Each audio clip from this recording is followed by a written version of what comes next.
It is carrying dozens. The task, the fear, the self-monitoring, the imagined reactions, the catastrophic predictions, the emotional shame, the need to appear confident, the need to protect identity. This is too much for most people. And so they break.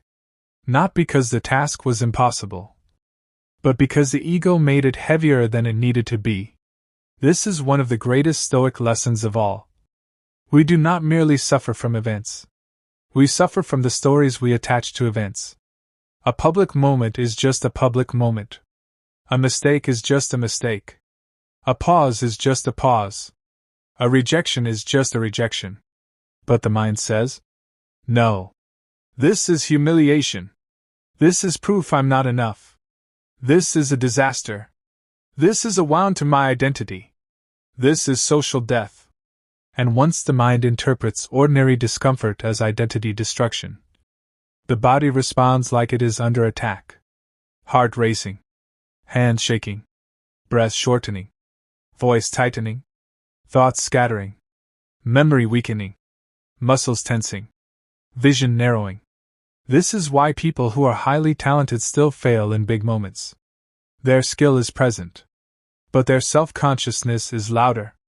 They are no longer in the moment. They are outside themselves, watching themselves. And self-observation under fear is a prison. When you become too aware of yourself in a pressured moment, you lose your natural flow.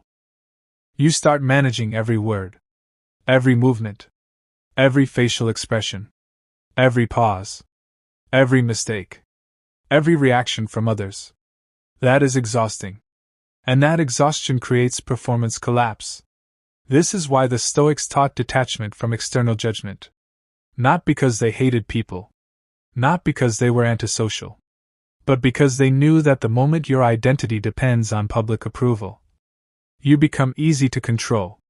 If people can disturb your mind with their opinions, then they own a piece of your inner world. And most people live like this every day. They speak carefully so they won't be disliked. They dress for validation. They hide truth to avoid criticism. They suppress ideas to avoid ridicule. They delay action to avoid failure being seen. They choose mediocrity because it is safer than visible risk. Then they wonder why they feel weak. Because a person who lives for approval is always carrying invisible chains. And under pressure, those chains tighten. Marcus Aurelius understood this deeply. He constantly reminded himself that the opinions of others are unstable, shallow, and temporary. The same people who